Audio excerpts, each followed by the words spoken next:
I know you've been throwing a lot of lectures, so I'd like to be very brief for you and just introduce a few concepts about some of the new modes. I'm going to focus on two modes. It's I'm sure yesterday and probably earlier on you've been talking about some of the primary modes which based conventionally on pressure control and volume control. That's your primary modes of ventilation. There are other modes which try to combine the two conventional modes, which is the volume control and the pressure control together. Okay, and they come under classification of dual modes. Then you have other classifications of mode of ventilator. We call them biphasic modes. And biphasic modes we try to describe, we call them biphasic because the characteristic of the mechanical breath has a biphasic properties. When we say biphasic, we talk in relation to the breathing cycle. So your breathing cycle consists of inspiratory phase and expiratory phase. That's when we say biphasic modes.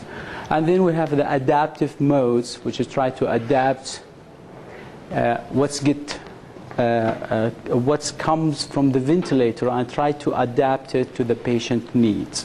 And that may happen within the breath or between the breaths.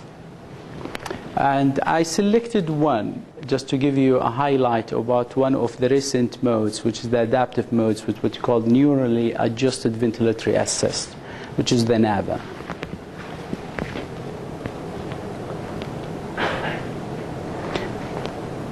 So just basic information, the volume controlled, I like to call it flow controlled. You adjust the volume and the pressure varies, and what affects the pressure at the end is the compliance of the lung and the resistance of the airway. And then you have the pressure control. You set your pressure, but your volume will be variables based on the compliance of the lung and the resistance of the airway. And when we talk about the airway, it could be the native airway, the patient airway, or the endotracheal tube. So just if you sum them all together, you have the primary conventional modes. Then they go further in the classification based on what's happened between the machine and the patient. So how much the machine contribute to the breathing as a whole and how much the patient contribute to the breathing as a whole. So then we classify further the mode of ventilation. So if you control all the breaths and you provide the patient with only mechanical breaths, so you set a characteristic mechanical breath, has its own tidal volume, has its own inspiratory time, has its own cycle flow, so the patient gonna get only your mechanical breath. That's what we call controlled mechanical ventilation.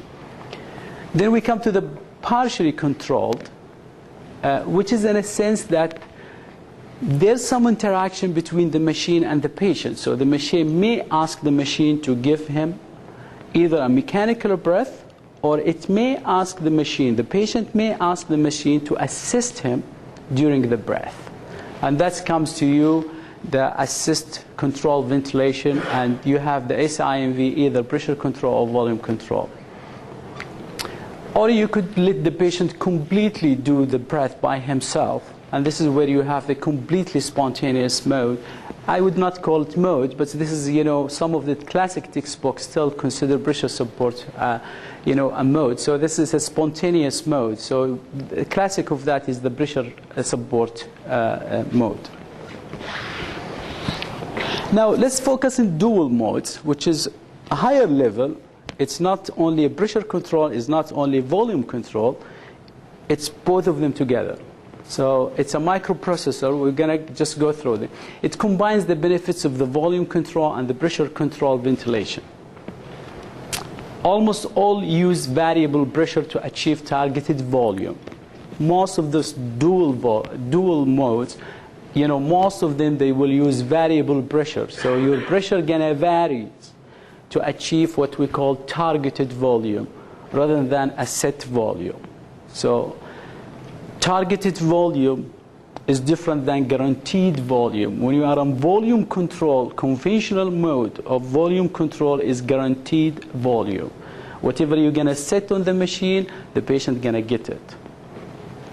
In the dual modes, no, it's a targeted, the machine try to achieve that volume for you with a variable pressure and try to achieve it with a lesser pressure it can, okay? So dual control modes, it could be the machine may change the pressure to achieve your volume. Let's take the volume control, for example. And it may do that from breath to breath. So let's say you put a patient on the machine and you targeted a volume of 10 cc per kg.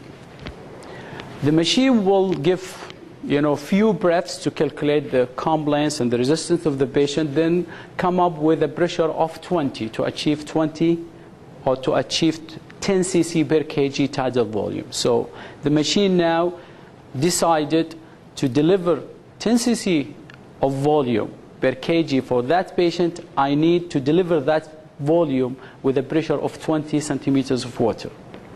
Okay? Now it will give it. Now, what if the patient has changed its own resistance or compliance? So the machine will recognize that and we will adjust the next breath with a higher pressure to achieve the targeted volume. Okay? Within the breath, the difference within the breath, let's say the machine discovered that suddenly in the middle of the breath, the machine needs has gone up and he needed a higher pressure. So the machine with a closed loop analyzer will recognize the patient needing a higher pressure within the same breath before the breath gets finished. So this is very important to realize. Classic example of variable or adaptive modes, breath to breath, is your pressure regulated volume control. And for within the breath is the classic, is your volume assured pressure support. So we're just gonna, if you just, because I have problems in my, talk, so if you're gonna interfere, I'm gonna lose all my track, so I would appreciate if you leave the question at the end. So this is just a classic, just go what brand names of ventilator you have. I just highlighted what I'm familiar with in my institute. So we have volume assured pressure support, we have a volume support, and we have pressure regulated volume support, volume control. So this is pressure regulated volume control. Have anyone covered this topic before the PRVC in the previous lectures yesterday? Yes? No, PRVC. Covered? So probably I should move, just will not waste time on that. So we'll come to our other dual modes of we call biphasic ventilation modes, which is ventilation modes that are capable of delivering a breath at 2 levels of airway pressure. And they have different names, but they carry the same principles. You can see them in different ventilators. Some people, they call them BiVAP, the other they call bi-level or bi-vent, and some people, they call them APRV. The way I like it, APRV, which is probably more descriptive to what's happening in that smooth. So probably I will stick with the word APRV, but if you see them in different machines, they mean the same things.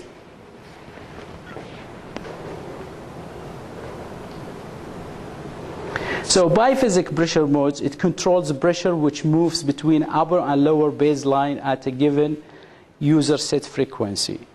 So biphasic pressure, so you try to ventilate the patient at 2 levels of pressures. So we call the upper pressure and the lower pressure. And the patient is allowed also to breathe at 2 levels of pressures. So we'll take just a diagram for that. We have a high pressure and we have a low pressure level. So that's what we call biphasic. Okay? So the higher pressure, people decided to call it high P, which is high pressure. Some people, they may call it high P, but I would suggest to stick with the call it high P, which is high pressure. And then you call the low pressure buoyant, we call it beep, just straight beep, like what we used to do.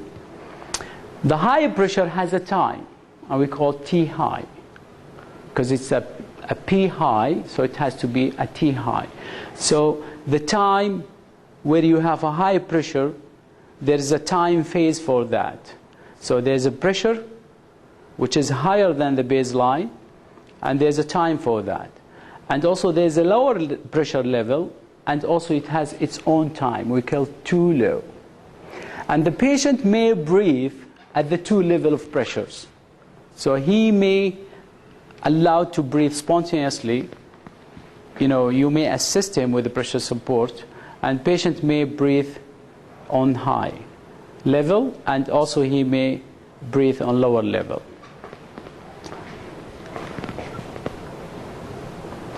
So always uses two pressure levels for 2 times periods. We have the P high, and we have the beep, and we have the T high and the T low.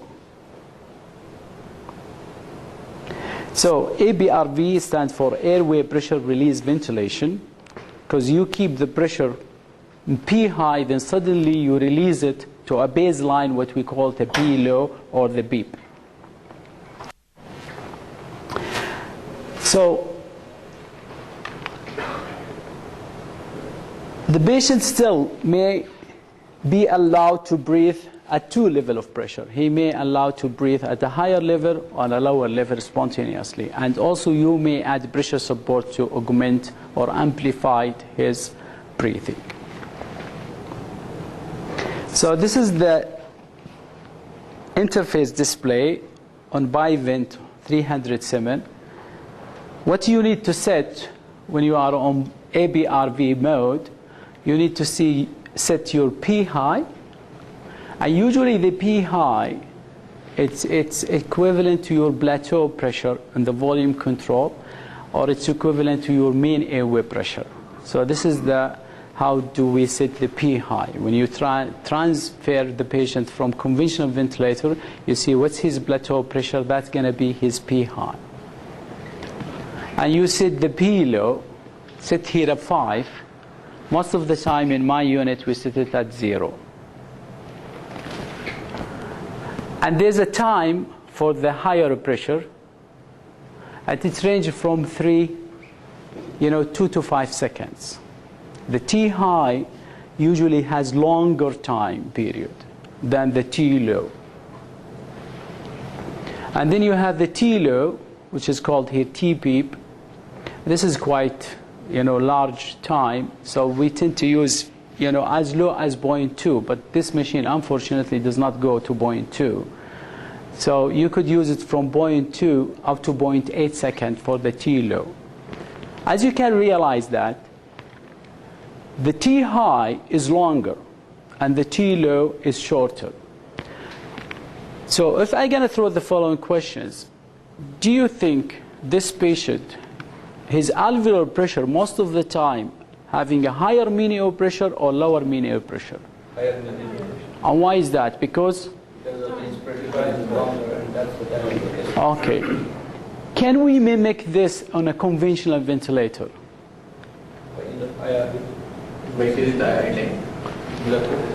So you could increase your inspiratory time, what we call the inverse ratio. So you could increase your inspiratory time, and this is exactly, you may mimic what you see in here. Okay, so this is just analogy, so let you just grasp what's the ABRV. Now, what's affect the oxygenation mostly?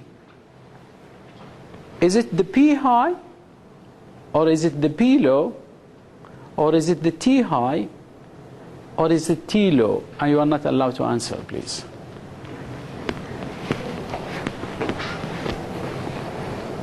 Which one of those parameters you would think they will influence your oxygenation positively? Too high. Too high. Too high. P high. That will be a Chinese word. P high. T high. Someone say T high, someone is P high. Okay. Both. Okay. So it's always about your main air pressure. So it's both of them, because this is what, if we are talking about, this useful, is very good in a patient with very bad hypoxemic ARDS patients. So you need, a higher mean airway pressure, a longer time. So if you increase your P high or you increase your T high, this is where you're going to improve your oxygenation. So where do you think his CO2 clearance will happen? Would it happen during the T high or the T low? T high. The CO2 clearance, do you think gonna happen during the T high or the T low? He said T? T high. No. T low. T low. T high. No, T high. No, we are focused on the time.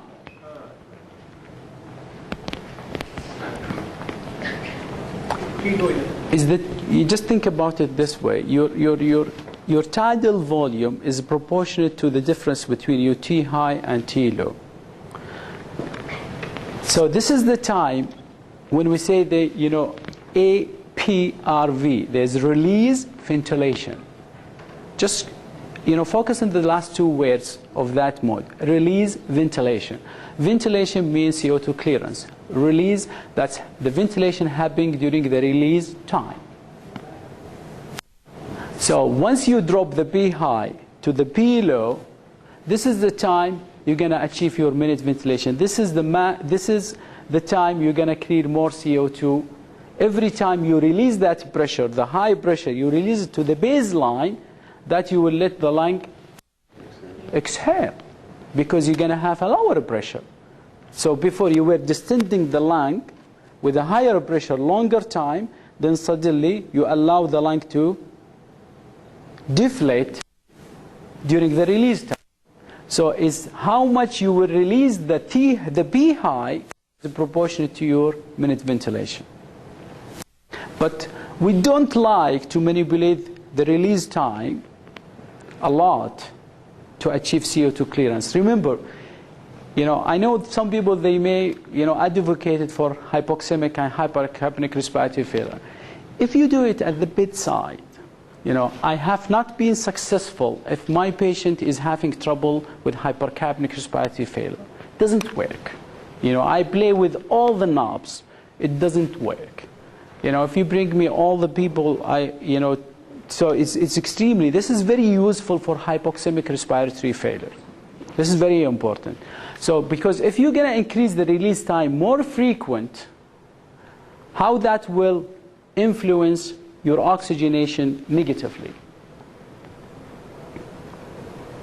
Because if you every time release that distending pressure, you're going to decruit the lung. You're going to decruit the lung frequently at a lesser time. So more frequent decruitment, and that will lead to loss of the oxygenation. So if you want to improve, if your CO2 become a problem, how are we going to solve it? If you are in lower P high, so if you are P high is 20, just make it 25. Rather than by increasing the release time.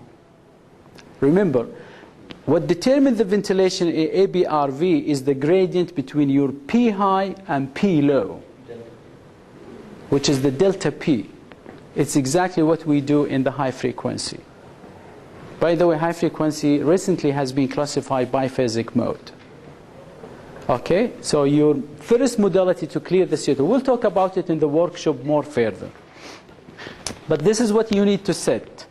So you set also the other parameter, which is your FiO2, and you can supplement the mode with the pressure support. So patient can breathe at a higher level pressure with the P high, and also he can breathe at a lower pressure.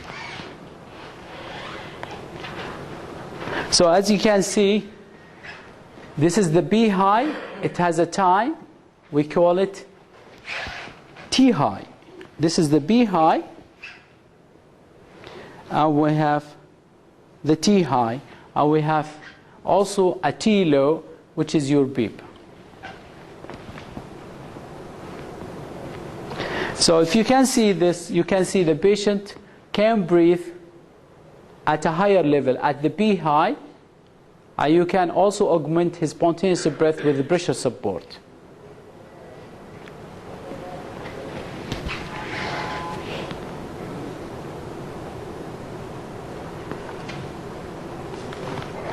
So we'll talk about NAVA, which is abbreviation to neurally adjusted ventilatory assist.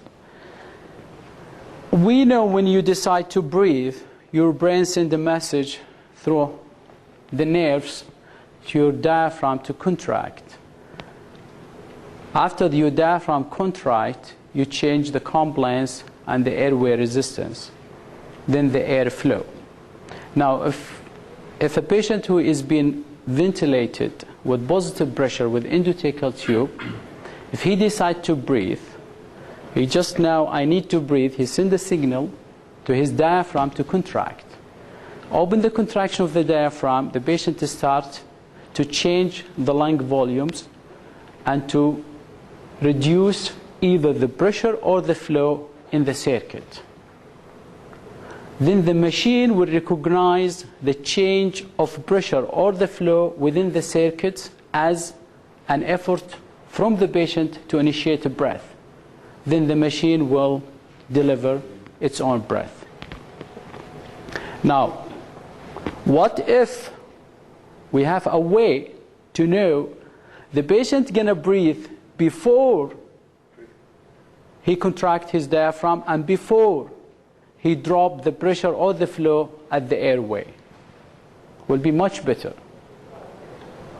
Because I would like to know if the patient will contract his diaphragm, I would like to know if he needs more augmented breath or not.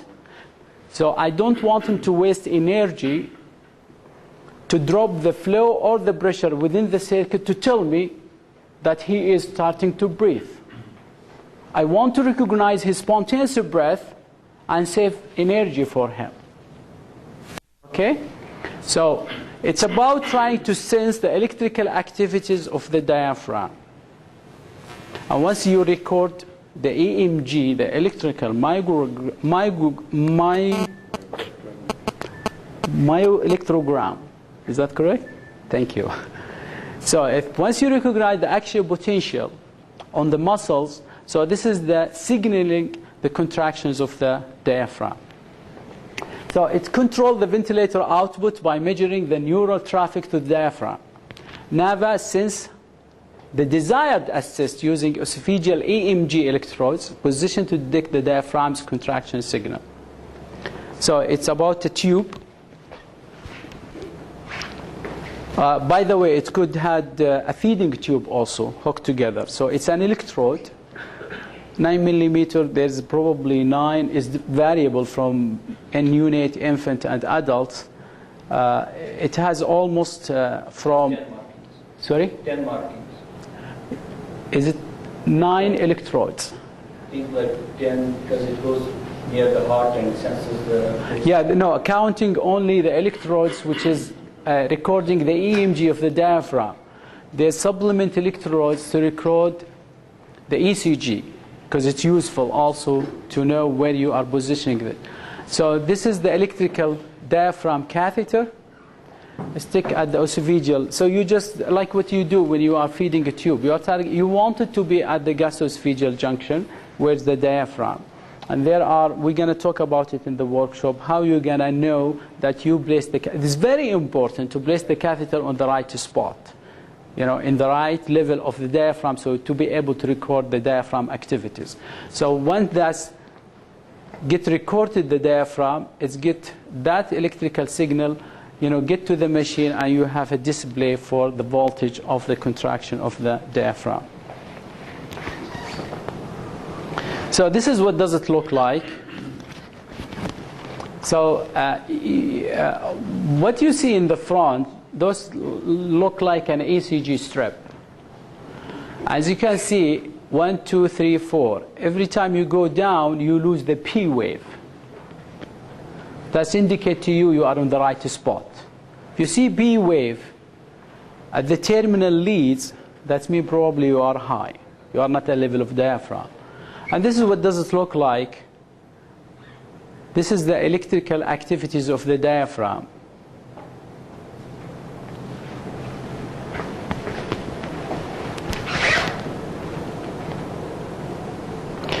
So, as you can see, if you can see, this patient he was in, you can see the electrical activities of the diaphragm.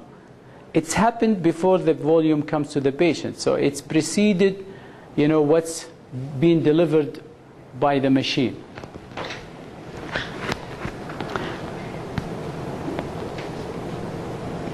The component of the electrical activity of diaphragm consists of two: a high peak and low peak. The high peak, which is the electrical activity of diaphragm, displays the amount of impulses set to generate a tidal volume breath by breath. It's directly proportional to the workload. So the more load on the diaphragm, you're going to see more voltage. The baseline, which is the electrical activity of the diaphragm minimum, measure the tonic activity of the diaphragm at rest.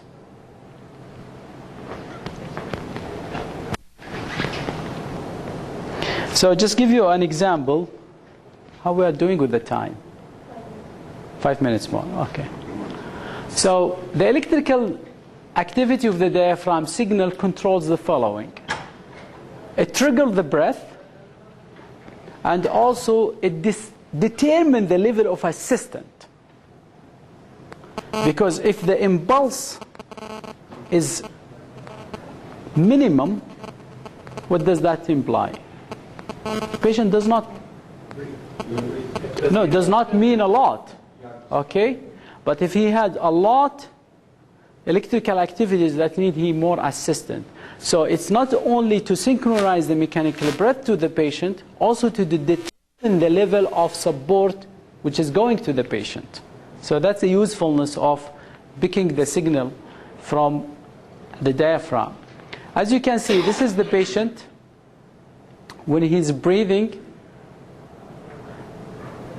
and his navel was shut off. But we were transducing this patient. So we were recording his diaphragm activity. At the same time, also, this patient was breathing. As you can see, when he was breathing, some of those breaths proportionate to diaphragm activities, but there's lost activities without breaths from the machine. So we are not meeting the demand of the patient. So if you see there's electrical activities picked up by the machine, but not met by a decent ventilation, it's a waste work by the patient. So you can see, there's multiple attempts of the patient to breathe, but he did not get any flow during this breath. But if you can see here, once you switch it on, with every electrical activity of this patient, he's getting the right level of support. The minimum he does, the little he gets. But we have not lost any of his activities. With diaphragmatic activities, he was getting a breath. He was assisted by the machine. So he was not wasting energy. NAVA allows monitoring of patient-ventilator interaction. NAVA encourages spontaneous breathing. It's an excellent for weaning. And we have diagnosed 2 patients with diaphragmatic paralysis just by using NAVA ventilator. It was a coincident findings, by the way. And NAVA offer a patient ventilatory synchrony. Thank you very much. Your question?